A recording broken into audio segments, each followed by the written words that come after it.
Bismillahirrahmanirrahim. Assalamualaikum warahmatullahi wabarakatuh. Alhamdulillah wa syukru lillah ala ni'matillah. La hawla wa la quwwata illa billah, amma ba'du. Faqad qala Allah subhanahu wa ta'ala fil Qur'anil Karim wa huwa asdaqul qailin. A'udzu billahi minasy syaithanir rajim. Bismillahirrahmanirrahim. Alhamdulillahi rabbil alamin. Arrahmanir rahim. Maliki yaumiddin. Iyyaka na'budu wa iyyaka nasta'in. Ihdinas siratal mustaqim. Siratal ladzina an'amta 'alaihim ghairil maghdubi 'alaihim waladdallin. Amin. Bapak-bapak, ibu-ibu, saudara-saudara, saudari yang dirahmati oleh Allah Subhanahu wa taala.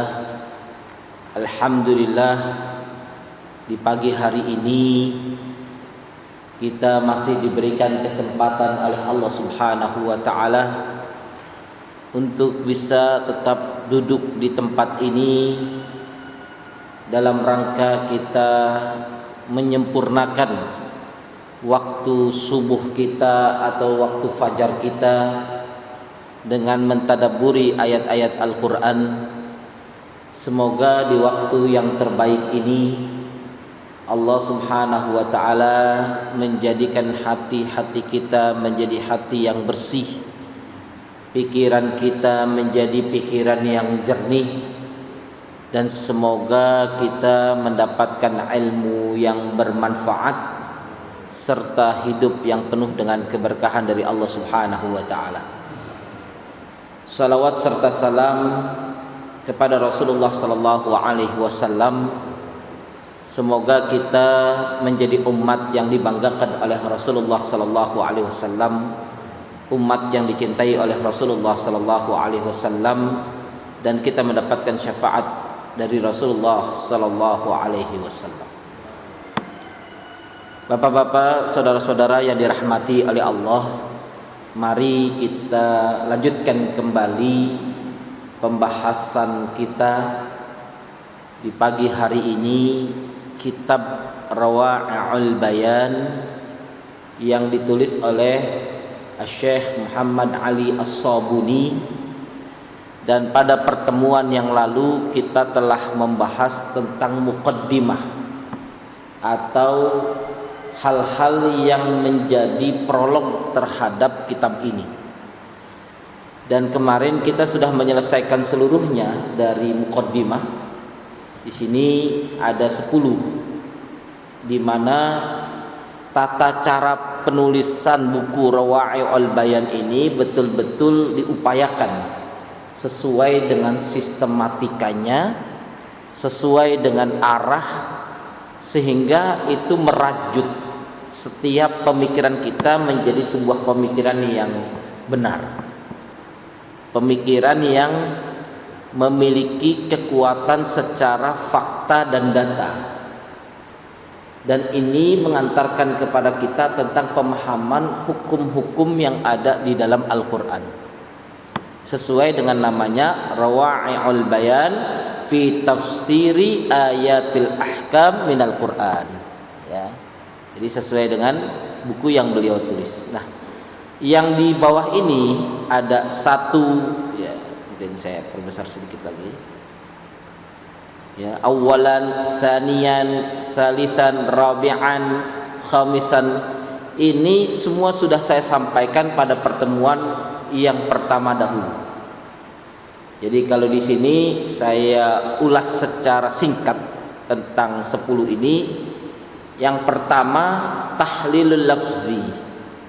Artinya dalam penafsiran ini selalu menggunakan analitik terhadap lafaz Al-Quran berdasarkan pernyataan dan perkataan para mufassir, para sahabat dan para ulama-ulama ahli bahasa.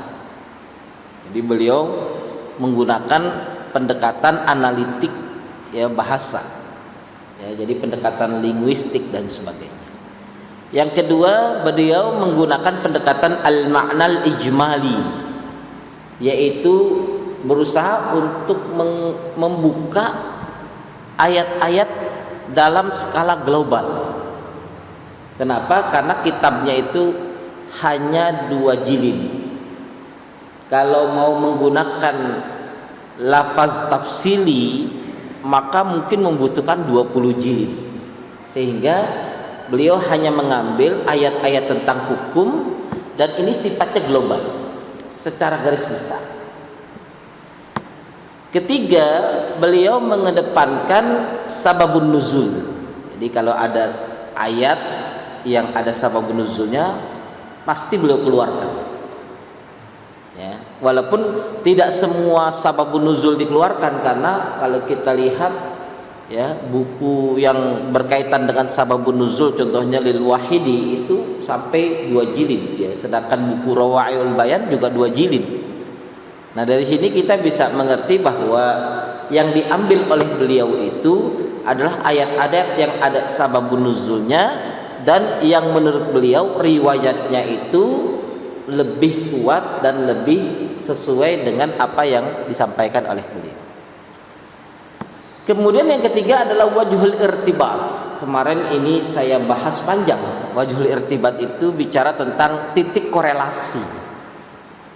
Jadi antara ayat dengan ayat, antara surat dengan surat, antara awal ayat dengan akhir ayat dalam satu surat, antara akhir ayat dalam satu surat dengan awal ayat di surat lain, itu ada titik korelasi. Dan di sini juga beliau menggunakan metodologi itu. Ya, di Indonesia ini yang memiliki kepakaran untuk wajhul irtibat atau memiliki pemahaman tentang titik korelasi itu adalah seorang yang memiliki tafsir Al-Misbah, yaitu Profesor Quraisy Shihab. Beliau di dalam tafsirnya sering menggunakan metodologi seperti ini. Ya, korelasi ayat ini dengan ayat ini seperti ini. Walaupun dalam hal ini menggunakan pendekatan dari pendapat-pendapat para ulama. Kemudian yang kelima, al-bahthu an wujuhil qiraat, juga membahas tentang perbedaan-perbedaan qiraat. Ya, kemarin dalam pembahasan kita qiraat ini kan ada yang bertanya, ya, bagaimana kalau seandainya qiraat itu apakah berpengaruh terhadap makna dan sebagainya, itu sudah kita bahas juga. Ya. Jadi kalau wadduha, wadduha, wadduhi, kan gitu. Walaili idza saja, walaili idza saje, walaili idza saji.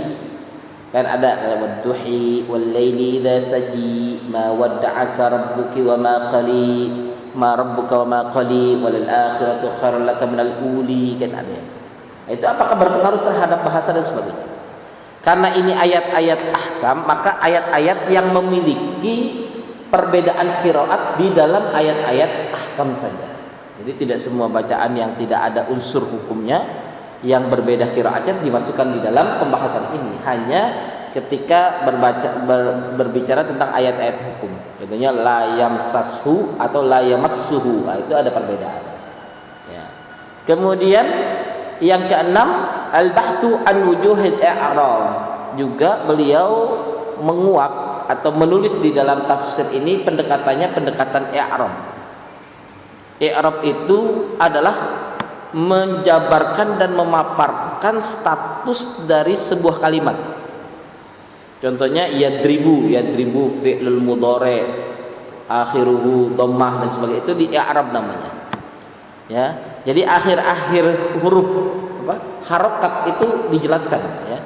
Kenapa? Contohnya wa ma khalaqtul jinna wal insa illa liya'budun, wa ya'budunnya kasrah dan sebagainya, itu dijelaskan, namanya i'rab. Ya. Dan kemudian di sini juga beliau menjelaskannya, ya, tentang bagaimana rahasia-rahasia yang tersimpan di dalam ayat-ayat itu. Ya, yang kita sebut lataif tafsir, ya, artinya ada serpihan-serpihan ataupun ada biasan-biasan yang ada di dalam tafsir. Kemudian yang kedelapan adalah hukum-hukum syariah dan dalil-dalil fikhiyah. Jadi ini juga menjadi pembahasan beliau yang sudah kita bahas. Yang selanjutnya adalah memberikan titik-titik pedoman dan penjelasan tentang bagaimana Al-Quran itu sendiri. Dan yang terakhir adalah hikmatut tasyri'. Beliau mengajarkan kepada kita hikmah diturunkannya ayat tersebut sesuai dengan syariat Allah Subhanahu wa taala.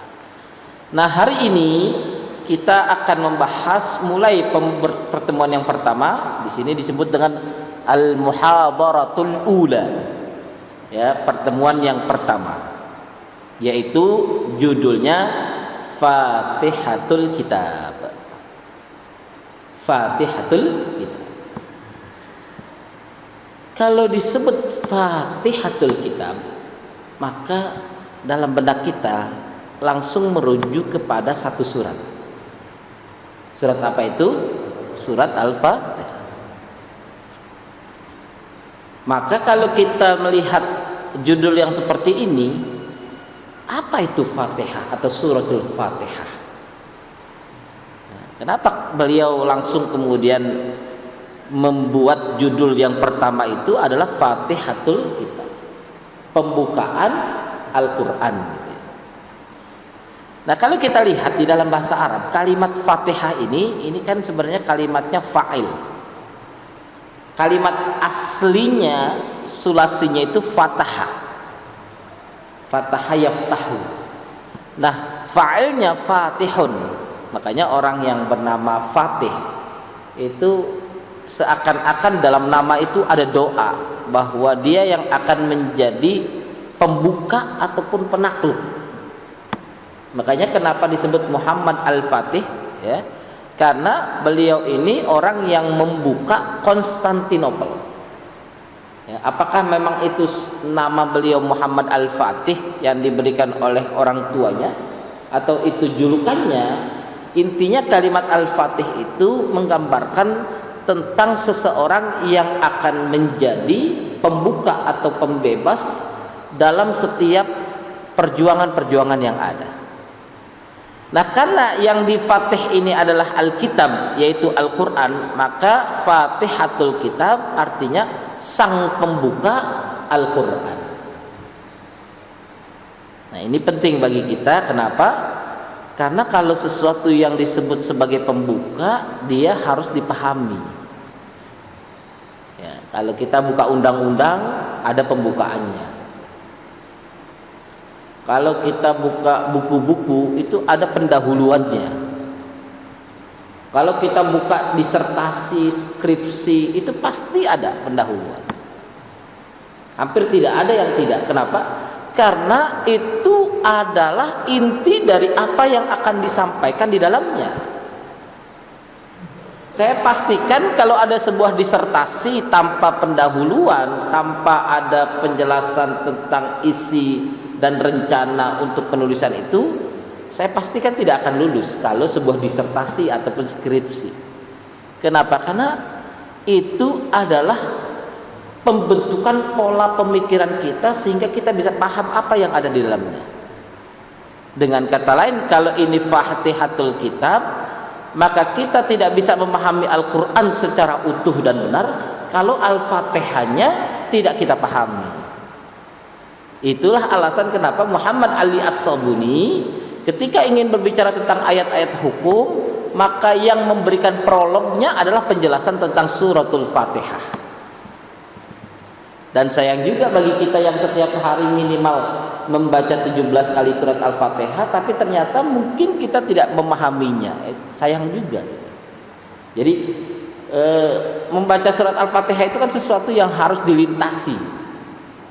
Ya. Karena tidak mungkin di sini yang hadir satu hari itu tidak baca surat Al-Fatihah, itu mustahil.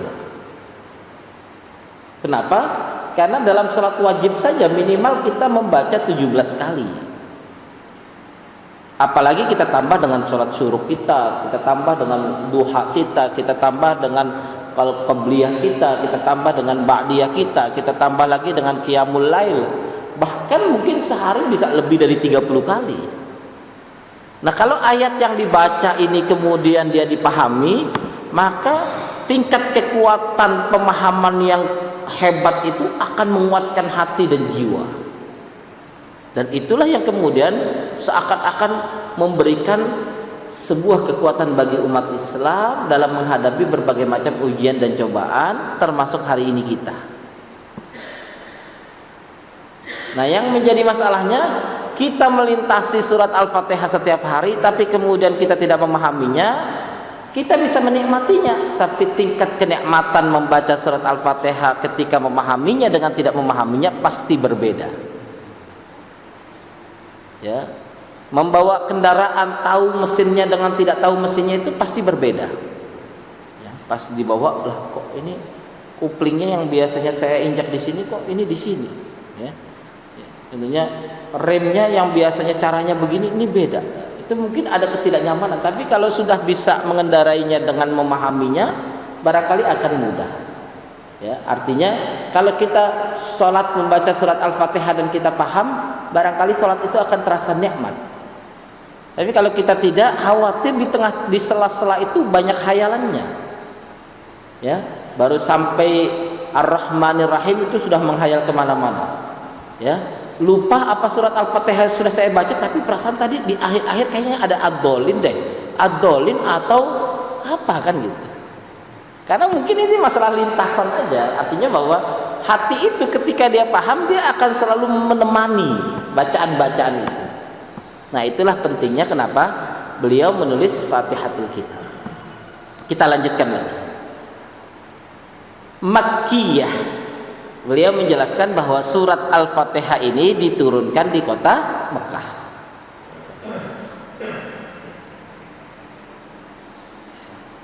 Jadi surat ini kalau disebutkan di kota Mekah, turunnya di kota Mekah. Yang disebut Makkiyah itu beberapa hal. Yang pertama sebelum hijrah, yang kedua di kota Mekah, yang ketiga bahasanya itu adalah bahasa yang lebih mengarahkan kepada pengajaran-pengajaran yang ada di kota Mekah. Itu indikator atau ciri-ciri surat Makkiyah.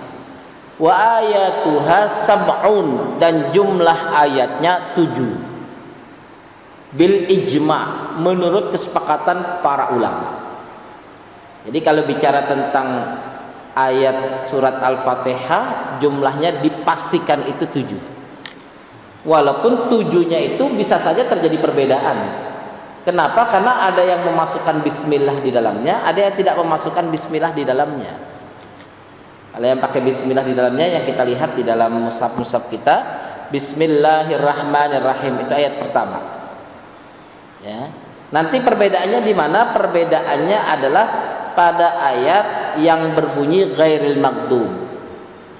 Kalau yang Al-Fatihahnya tidak ada bismillahnya, artinya tidak menggunakan bismillah sebagai ayat yang pertama, maka di ghairil maghdub itu awal dari ayat yang ketujuh.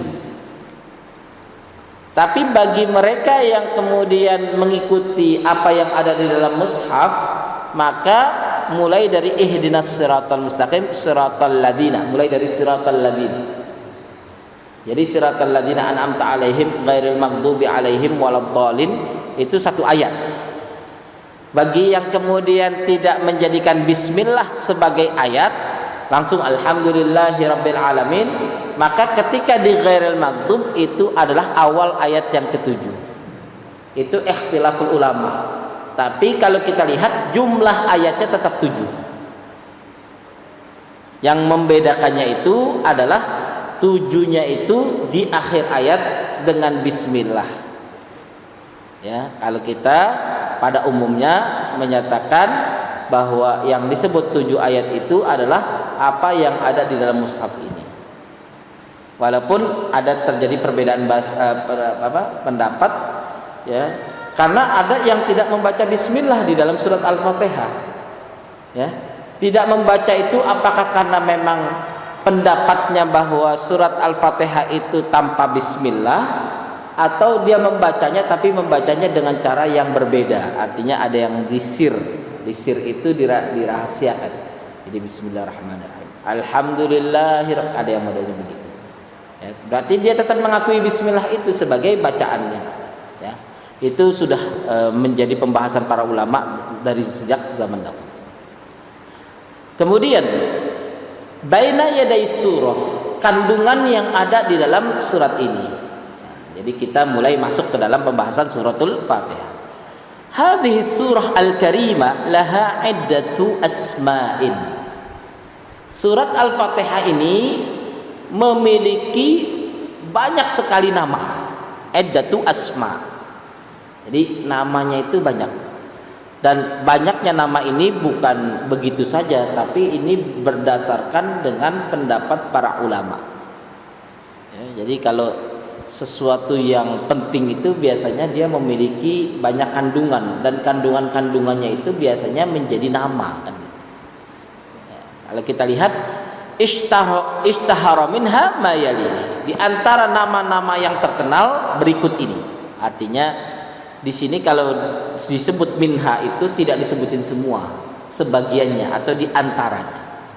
Ya, jadi surat Al-Fatihah itu banyak namanya dan sangat terkenal, tapi di antaranya yang pertama Al-Fatihah. Nama suratul Fatihah disebut dengan surat Al-Fatihah. Kenapa?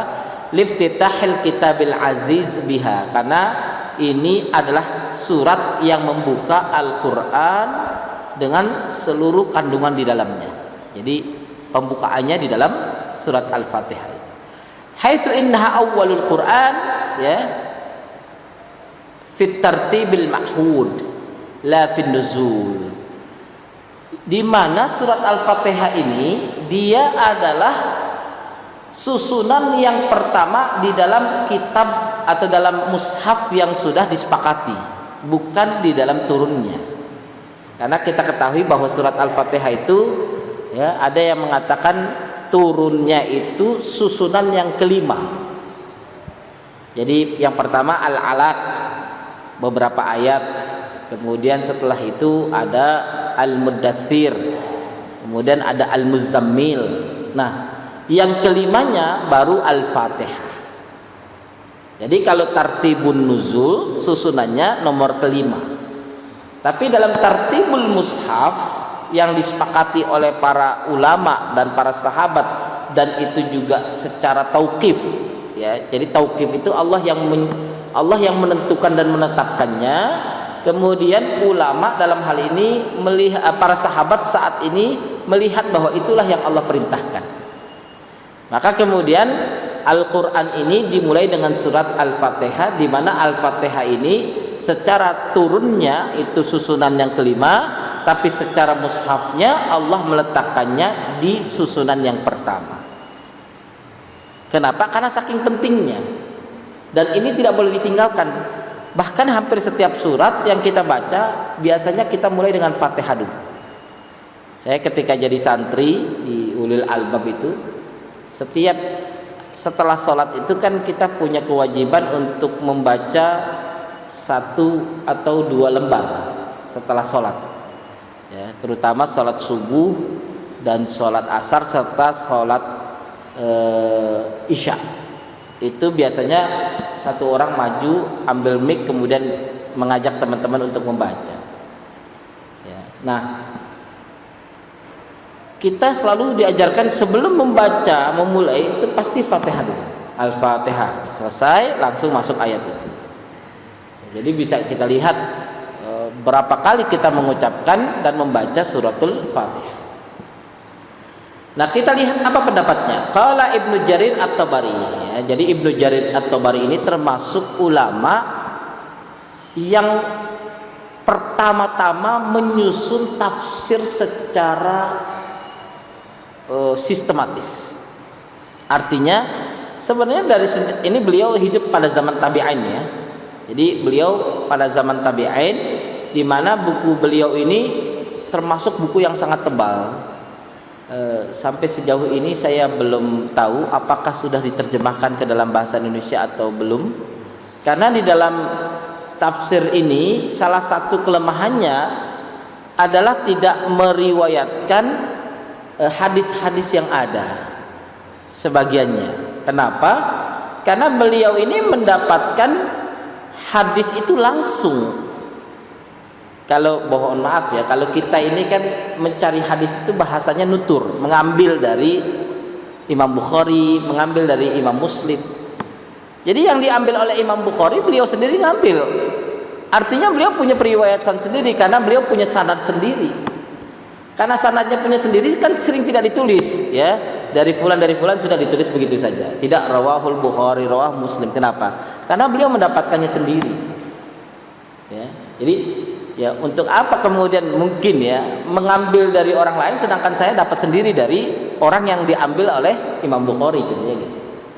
Nah, itulah yang kemudian kadang-kadang sebagian orang mengatakan jangan baca tafsir Tabari karena sesungguhnya dia sering di dalam hadisnya tidak diriwayatkan. Bagaimana dia meriwayatkan? Dia sendiri yang telah mengambil hadis-hadis itu dari sumbernya kan. Karena beliau ini kan termasuk tabi'in ya. Artinya generasi-generasi yang masih bertemu dengan tabi'in kibar dengan para sahabat. Sahabat-sahabat yang mungkin dalam artian sudah sepuh ya, tapi lebih kepada tabi'in ya. Banyak bertemu dengan tabi'in. Ya, karena ini sekitar tahun 300-an beliau. 300-an itu abad ketiga. Ya, masih bertemu dengan beberapa orang yang secara kehidupan bertemu dengan sahabat Rasulullah Sallallahu Alaihi Wasallam. Nah, kedekatan itulah yang kemudian menjadikan beliau banyak menulis dan mengambil hadis-hadis berdasarkan riwayat yang beliau paham.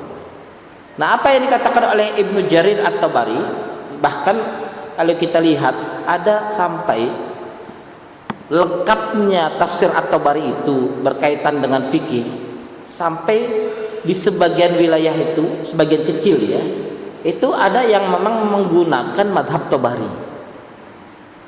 Cuma dalam hal ini karena beliau tidak spesialisasi dalam masalah fikih, jadi dalam tafsirnya itu ada hukum-hukum yang dipahami, sehingga ada sebagian orang dulu menggunakan mazhab Tabari karena ngambil dari tafsirnya ya.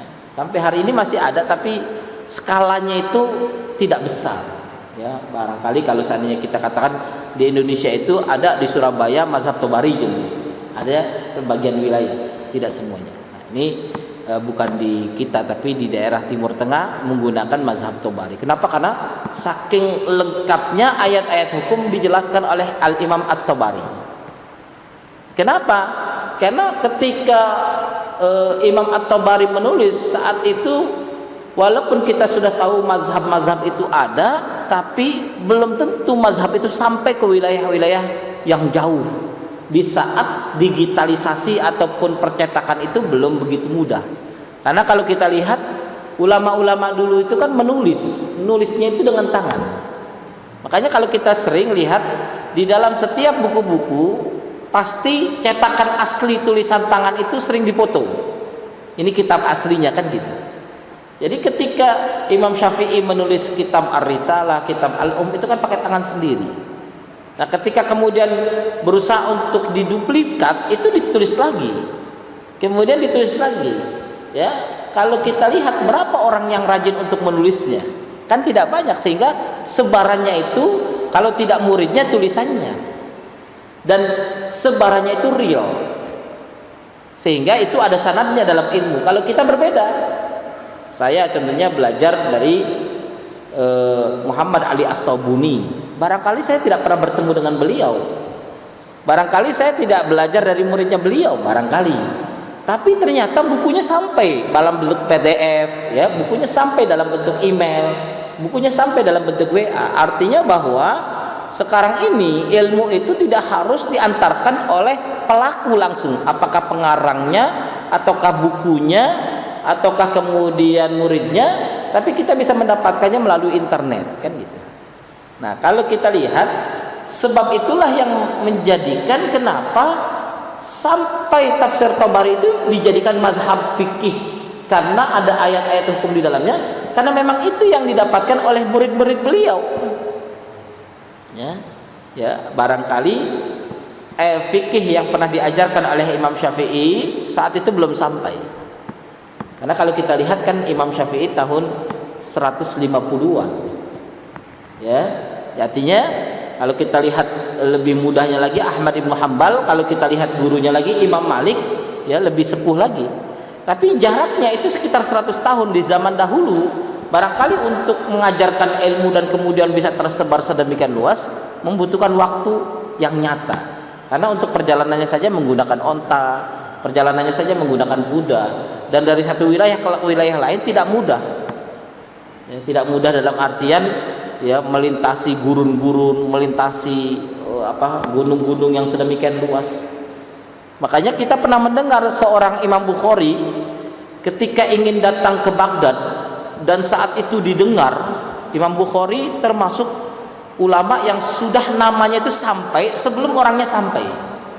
Jadi kemasyhurannya itu sudah mengantarkan sampai ke berbagai macam wilayah negara, ya waktu itu masih daerah Islam, tapi orang belum pernah bertemu. Maka ketika isunya bahwa Imam Bukhari akan datang, itu seluruh ulama hadis sudah mempersiapkan diri.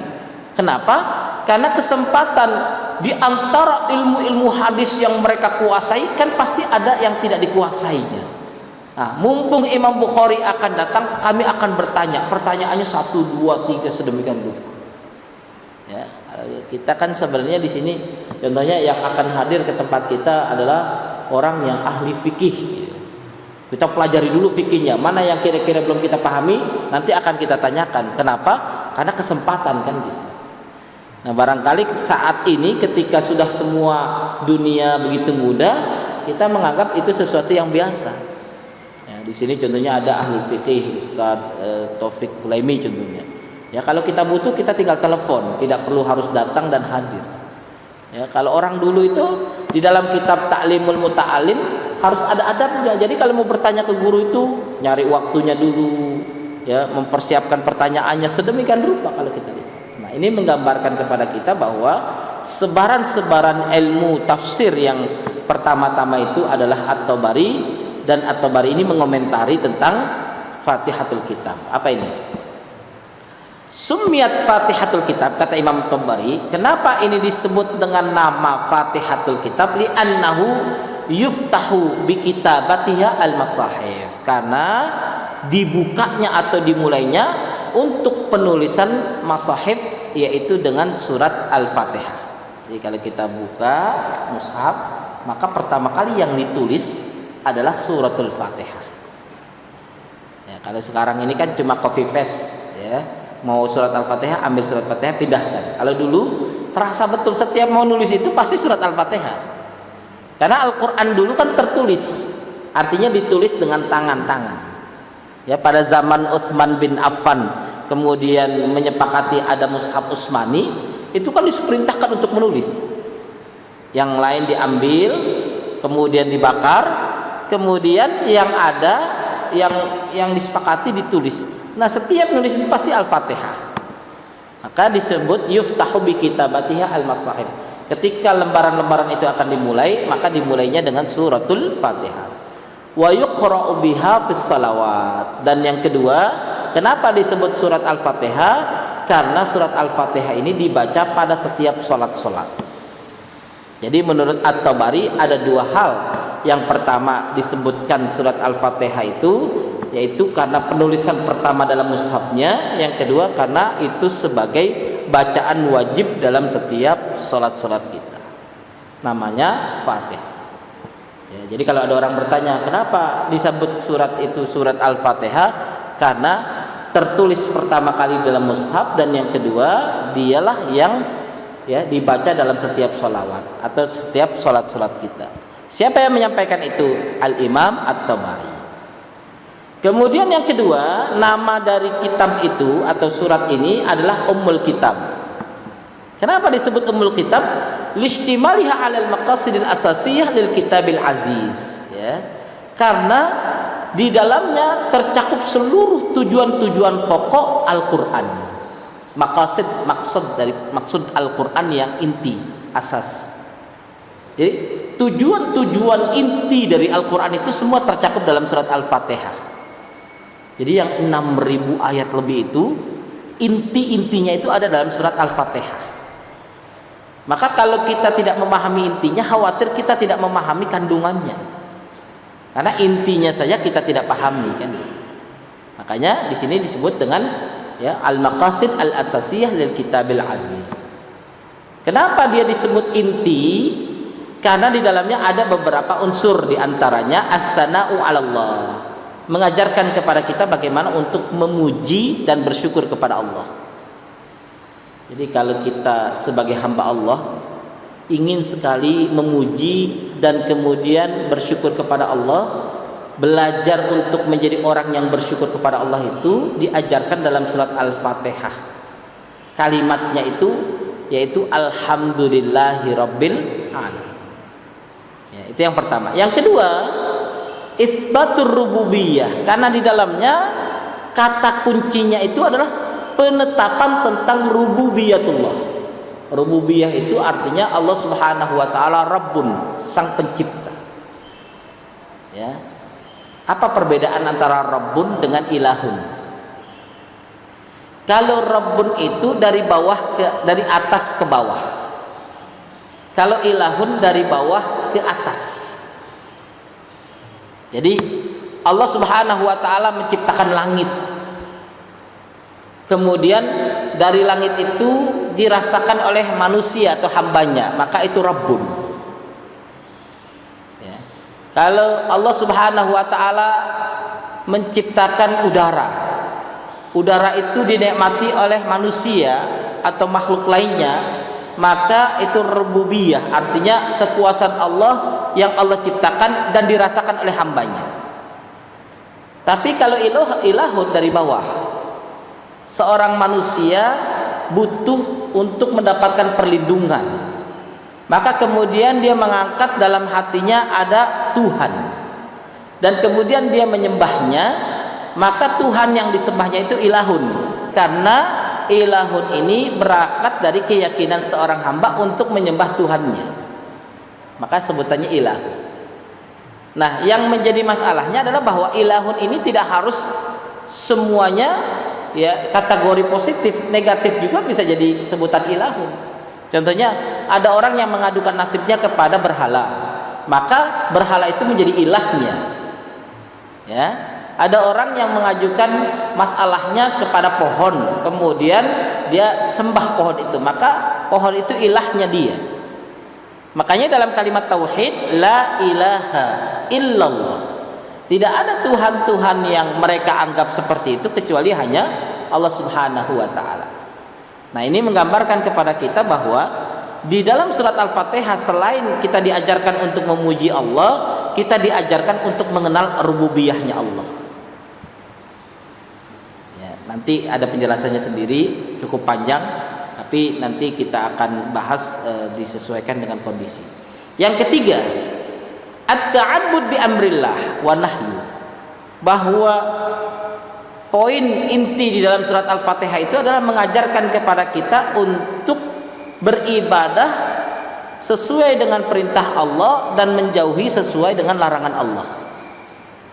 Jadi pertama memuji Allah, yang kedua tahu tentang rububiyah Allah, yang ketiga adalah bisa melaksanakan ibadah sesuai perintah Allah dan menjauhi sesuai dengan larangan Allah. Kemudian wa talabul hidayah wa tsabat alal iman, di dalamnya juga kita diajarkan untuk meminta hidayah dan ketetapan atas iman. Berarti poin yang keempat. Ya, kita bisa bayangkan ya, surat Al-Fatihah jumlah ayatnya 7, tapi komponen yang di dalamnya itu mengajarkan kita bersyukur kepada Allah, mengajarkan kita mengenal Allah, mengajarkan kita beribadah dengan baik dan benar, mengajarkan kita untuk meminta hidayah dan ketetapan iman di dalam hati kita. Itu yang keempat. Yang kelima, wa fiha al-akhbar an qisasil umamis sabiqin. Yang kelima, diantaranya ada informasi secara garis besar tentang kehidupan umat-umat terdahulu. Jadi ada 3 klasifikasi manusia ya, dari siratal ladzina an'amta alaihim 1, ghairil maghdubi alaihim 2, waladhdallin 3. Itu diklasifikasikan dalam satu ayat tentang 3 tipologi manusia ini. Ini kenapa? Karena ini akan dikuak nanti 3-3-nya itu dalam Al-Qur'an. Jadi ayat Al-Qur'an, kandungan Al-Qur'an itu ada yang memang bicara tentang ghairil maghdub, diwakili oleh Yahudi. Al-Qur'an itu bicara tentang Yahudi. An'amta alaihim tentang orang mukmin. Al-Qur'an juga berbicara tentang orang mukmin. Kemudian ad-dhalin, Al-Qur'an juga menjelaskan tentang orang-orang ad-dhalin. Jadi kalau kita lihat Al-Qur'an itu ketika berbicara objeknya adalah manusia dengan sikap-sikap mereka, maka klasifikasinya 3. Ada orang yang dicintai oleh Allah, ada orang yang dimurkai oleh Allah, ada orang yang kemudian sesat dari jalan Allah. Maka untuk mengetahui klasifikasinya dalam kitab-kitab yang ada, namun Allah sampaikan itu dalam prolognya atau dalam Fatihatul Kitab. Itu sudah berapa? Sudah 5. Kemudian yang ke-6, wa fiha al-ittila'u ala ma'arijis su'ada, yaitu ya cara bagaimana untuk mendapatkan kebahagiaan. Jadi surat Al-Fatihah itu adalah surat yang mengajarkan kepada kita bagaimana tahapan-tahapan agar kita bisa menjadi orang-orang yang bahagia, bukan hanya di dunia tapi di akhirat. Itu juga secara garis besar ada di dalam surat Al-Fatihah. Wa manazilil asqiya, dan kemudian juga kita digambarkan tentang bagaimana orang-orang yang hidup itu menuju kepada kesesatan atau dalam kesengsaraan. Artinya digambarkan ya, kalau orang mau bahagia jalannya begini, kalau orang mau sengsara jalannya begini. Itu sudah disampaikan di dalam suratul Fatihah. Ila ghairi dzalika fahiya kal binisbatil baqiyati suwaril al-karimah, ya. Dan ini merupakan inti-inti dasar di dalam Al-Qur'an. Makanya dia seperti ibu, kal Jadi kalau yang seperti ibu itu semua permasalahan kita itu kembali ke ibu. Ya, kalau kita masih kecil ya, mau makan nyari ibu, kadang-kadang nangis nyari ibu, itu seakan-akan menjawab semua permasalahan. Nah, Al-Qur'an ini, suratul Fatihah ini seakan-akan ibu dari seluruh ayat-ayat surat-surat yang ada. Ya. Wal arabu tusamma kullu amrin jami'an umman. Orang Arab itu mengatakan segala sesuatu yang kembali kepadanya maka disebut ibu. Jadi atau induk, sebutannya induk. Jadi Ummul Qura berarti induknya kampung. Ya, ini menggambarkan kepada kita bahwa susunan dari Al-Qur'an itu sangat hebat sekali. Jadi kalau kita melihat di dalam Al-Qur'an ada istilah Ummul Qura gitu ya. Itu kalau memungkinkan kita cari tahu kenapa Allah menyebutnya Ummul Qura. Kenapa? Karena dibalik dari setiap hal yang Allah sampaikan dan kemudian kita berusaha mendalaminya, maka di dalamnya kita akan menemukan bagaimana kehebatan i'jazul lughawi, kehebatan bagaimana Allah memilih kalimat-kalimat yang sangat tepat.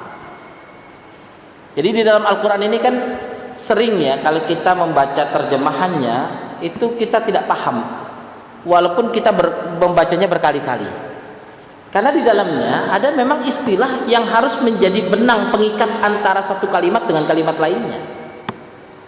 Ya, kalau disebut watilka ummul qura contohnya, itu adalah Ummul Qura. Maksudnya Ummul Qura itu apa? Ya, jadi ini menggambarkan kepada kita bahwa Allah Subhanahu wa taala kadang di dalam Al-Qur'an menyebut Al-Madinah, artinya sebuah kota. Kadang menyebutnya Al-Qura, sebuah kampung. Apakah tidak ada perbedaan antara kota dan kampung? Kenapa kota Mekah disebut kampung, sedangkan kota yang pernah didatangi oleh Nabi Musa yang bertemu dengan seorang anak yatim itu disebut Al-Madinah? Apakah perbedaan struktur kondisi masyarakat kota dan Madinah itu dan sebagainya itu bisa dikuak di situ? Jadi kalau kita lihat, seandainya kita bisa mengupas, barangkali kita akan menemukan di situ ilmu sosiologi dan antropologinya. Ya, padahal dari ayat Al-Qur'an yang sederhana dalam artian yang kita bisa baca setiap saat, tapi melahirkan ilmu-ilmu yang sangat luas. Itu terkandung di dalam kalimat-kalimatnya. Nah, di sini kalau kita lihat fataqulu li Makkah al-Mukarramah Ummul Qura, maka kalau kita sebut Makkah al-Mukarramah itu adalah Ummul Qura. Li'anna ghairaha tabi'alaha, karena selainnya itu mengikutinya. Ya, jadi begini. Kenapa Mekah itu disebut Ummul Qura? Karena kalau kita lihat Mekah ini menjadi sumber banyak hal. Jadi sumber keilmuan diantaranya di kota Mekah. Kalau kita lihat bicara tentang masalah posisi tanah terkuat itu adalah kota Mekah. Ya, jadi kalau kita membayangkan ya seperti pohon, kemudian dia punya akar. Kalau kemudian dia lama di dalam potnya dipecah, biasanya tanahnya itu tetap berbentuk seperti potnya ketika kita angkat. Ketika kita ambil satu akar, kita goyang, itu biasanya tidak memiliki pengaruh banyak untuk menjatuhkan tanah-tanah itu. Tapi kalau yang kita goyang itu pohonnya, maka tanah-tanah itu akan jatuh. Kenapa? Karena akar-akar itu ikut bergerak bersama dengan gerakan pongkol atau pokok pohon. Nah, artinya bahwa Ummul Qura itu, kota Mekah ini adalah kota yang pertama kali Allah Subhanahu wa taala ciptakan atau Allah jadikan rumah pertama kali di dunia ini. Inna awwala baitin wudi'a lin-nas lalladzi bi Bakkata mubarakah. Makanya kemudian kota Mekah itu disebut Ummul Qura karena disitulah Allah pertama kali menjadikan rumah, di mana rumah Allah yang disebut dengan Ka'bah ini sampai hari ini menjadi tempat orang untuk mengikuti apa yang ada di dalamnya. Itulah yang disebut dengan Ummul Qura. Ya. Nah, kalau yang kedua ilustrasinya waktu sama Rayatul Harbi umman. Ini disebut Rayatul Harbi ini panji. Ya. Coba kalau kita lihat dalam peperangan itu kan pasti ada panjinya. Bendera itu. Bendera itu yang dijadikan sebagai patokan. Jadi kalau di padang pasir yang luas itu, kan yang namanya tentara dia tidak tahu sebenarnya mau ke kanan mau ke kiri, kan tidak tahu. Maka biasanya pimpinan perang itu, panglima itu di samping pembawa panji. Ya, jadi pembawa panji itu ya kadang-kadang dibawa sendiri oleh pimpinannya, kadang-kadang ya di samping pimpinan. Jadi kata pimpinan, kita akan istirahat di sana, maka panji itu akan bergerak dan kemudian orang akan mengikuti. Nah, itulah yang disebut Rayatul Harbi, artinya panji perang itu adalah umman, sebagai induk pasukan. Ya, jadi kalau kita lihat istilah ini bagi orang Arab, ya kalau di dalam kampung disebut Ummul Qura, kalau kemudian dia di dalam peperangan itu disebut dengan Rayatul Harbi sebagai Ummal Harbi, yaitu induknya peperangan. Ya. Kenapa? Litaqaddumiha wattiba'il jaish laha, karena dia posisinya selalu di depan dan selalu diikuti oleh para tentara. Nah, kalau itu Ummul Qura, kalau itu Ummul Harb, kalau Ummul Quran, maka semua ayat, semua surat itu mengikuti apa yang ada dalam kandungan suratul Fatihah. Maka dipastikan kalau ada orang yang membaca surat Al-Fatihah dengan baik dan benar, kemudian dia menyampaikan ada ayat-ayat yang lain selain Al-Fatihah bertabrakan pemahamannya dengan surat Al-Fatihah, itu dipastikan pemahamannya salah. Karena apa yang ada dalam Al-Quran itu semua merujuk kepada Al-Fatihah, dan tidak mungkin ya bertentangan antara surat Al-Fatihah dengan surat-surat yang lainnya. Bahkan surat Al-Fatihah lah yang dijadikan sebagai rujukannya. Maka di sini kalau kita lihat disebut wa yuqalu lil ardi li'annaha tajma'ul khalaq fi batniha. Kenapa bumi juga disebut Karena segala ciptaan Allah Subhanahu wa taala akan kembali kepadanya. Ya, jadi bumi ini disebut menurut orang Arab. Kenapa? Karena semua kembali kepadanya. Ya, makannya manusia dari tanah, makannya binatang dari tanah, makannya seluruh makhluk-makhluk ini dari tanah. Nanti kemudian dia akan meninggal, dia akan dikubur di tanah. Kemudian kalau butuh makan, makanannya ambil dari tanah. Kalau dia butuh minyak, minyaknya dari tanah.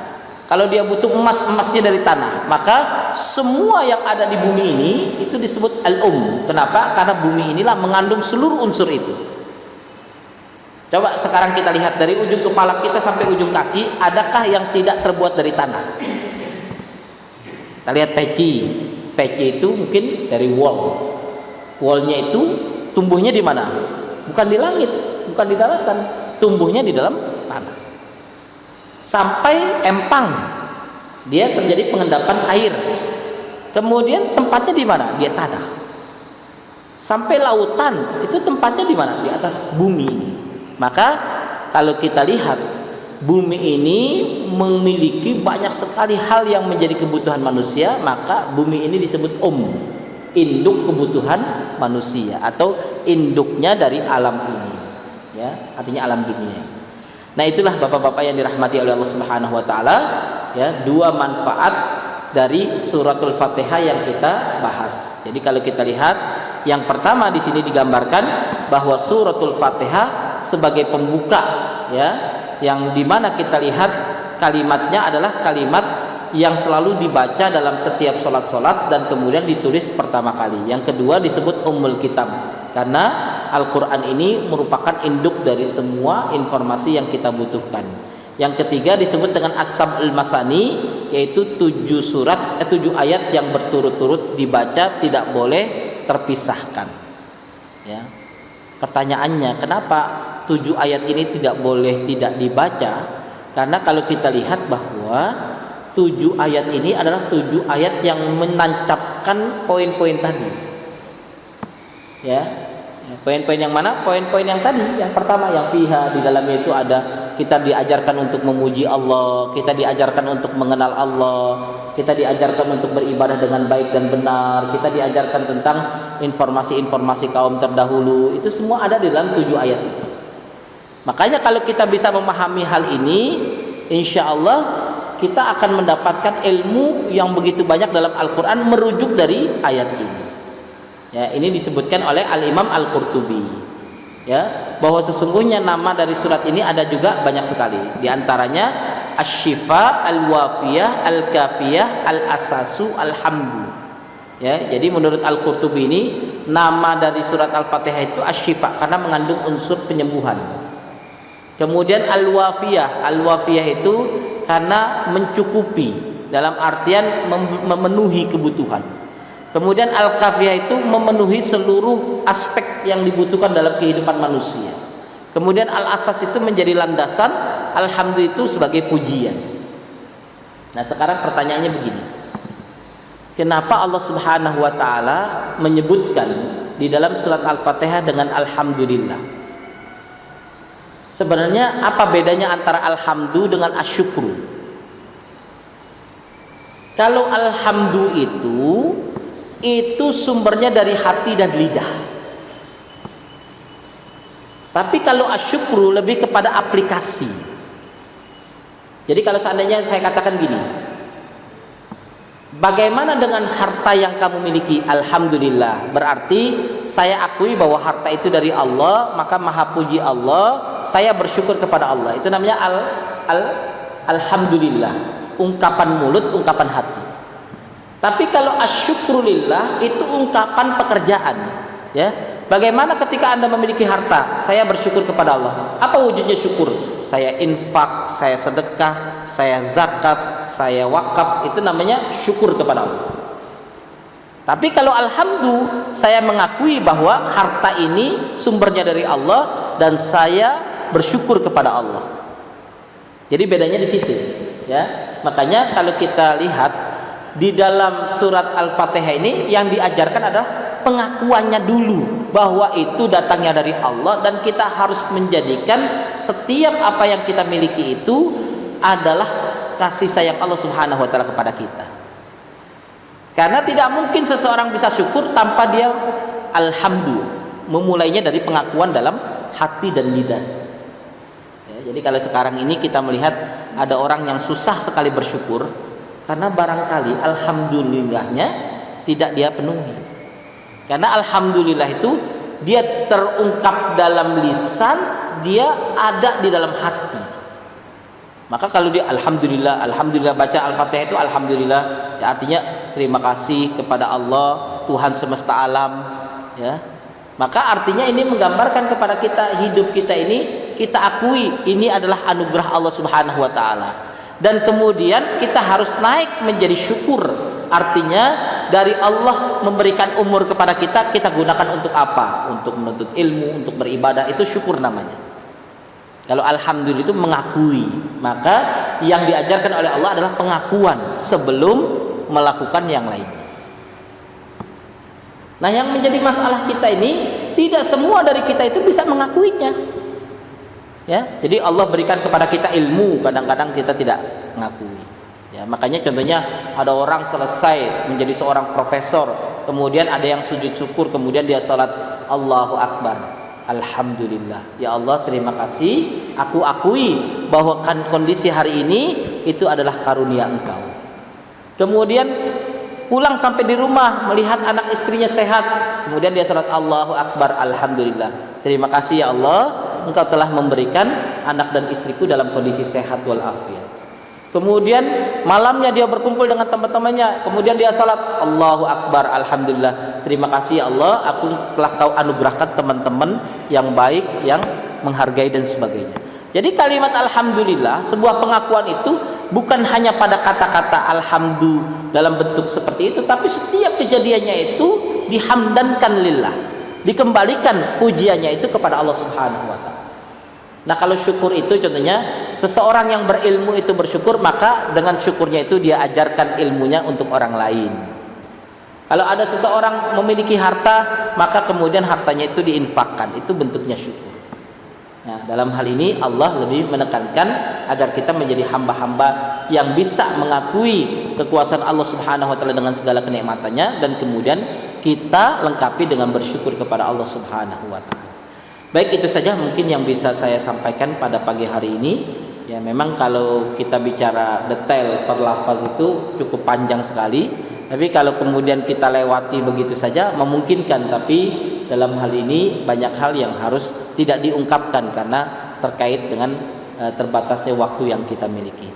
Mudah-mudahan ya muqaddimah kita tentang nama-nama surat Al-Fatihah ini memberikan pemahaman kepada kita bahwa surat Al-Fatihah ini menjadi surat yang sangat penting untuk kita bahas, kita pahami. Karena apa? Karena ini berkaitan dengan penghayatan kita dalam setiap sholat-sholat kita. Barangkali dengan alhamdulillah yang tadi saya sampaikan, kita akan lebih mengerti lagi tentang bagaimana memahami, ya, memuji Allah Subhanahu wa taala dengan sebaik-baiknya. Ya, kadang-kadang kita masih ketukar-tukar, ya. Saya bersyukur kepada Allah, kamu bersyukur atau bertahmid kepada Allah? Ya, saya juga bertahmid kepada Allah. Kemudian dia bilang, berarti kamu tidak bersyukur? Iya, saya bersyukur. Nah, perbedaannya tadi sudah saya sampaikan. Kalau alhamdulillah lebih kepada pengakuan, pengokohan bahwa semua nikmat ini datangnya dari Allah dan kemudian itu terungkap di dalam lidah dan hati kita. Sedangkan syukur itu keluar dalam bentuk aksi dari apa yang Allah telah berikan kepada kita. Mohon maaf atas kekurangan dan kesalahan. Apakah ada yang mau ditanyakan? Kalau ada yang ditanyakan silakan. Kalau tidak ada saya selesaikan. Ya, silakan. Waalaikumsalam warahmatullahi wabarakatuh.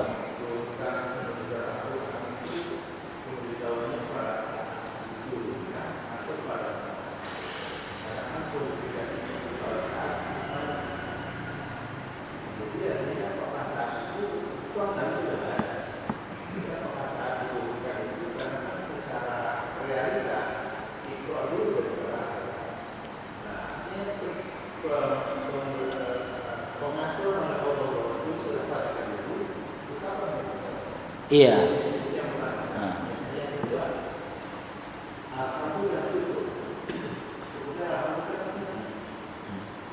Di situ syukurnya sebetulnya dalam artian soal Allah ini syukur, syukur lagi mengatur, maka ujian seolah-olah dalam secara tekstual, seolah-olah ujian kan ada sedikit apa namanya di situ yang saya agak iya.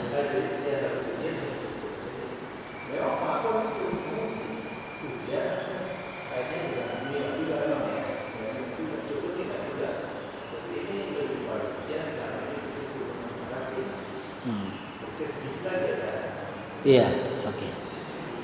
Jadi begini, susunan Al-Quran itu dipersaksikan oleh sebagian sahabat yang menjadi sekretaris Nabi.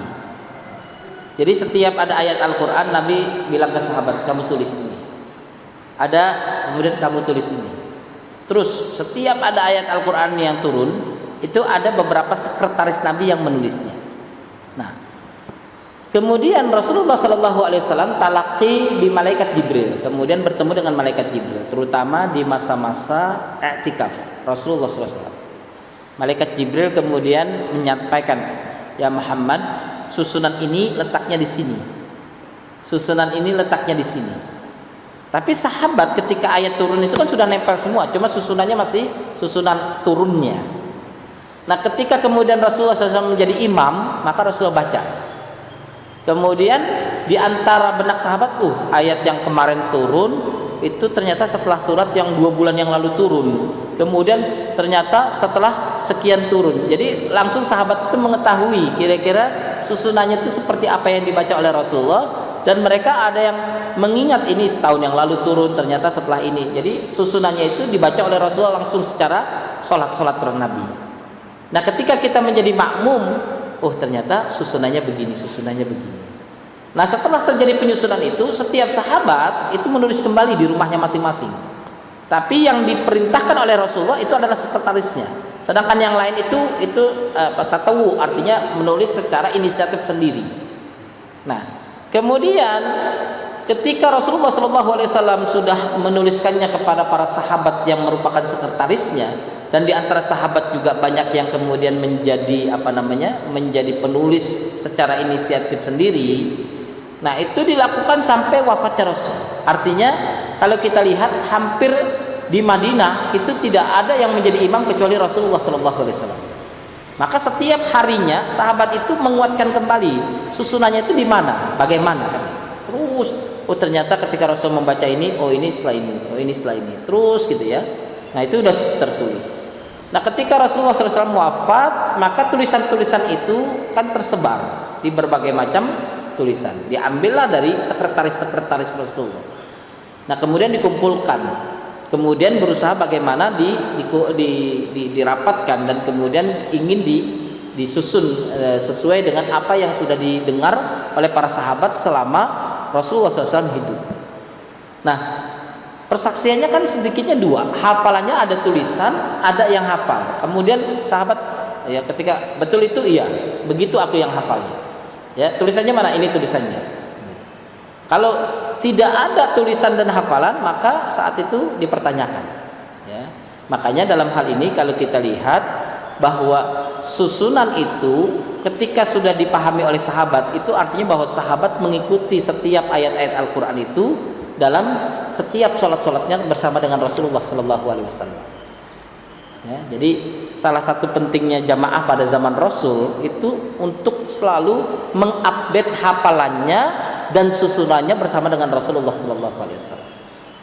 Makanya kalau ada sahabat yang tidak hadir, ya barangkali dia akan bertanya, bagaimana kemudian ayat Al-Quran selama aku tidak hadir yang dibaca oleh Rasulullah.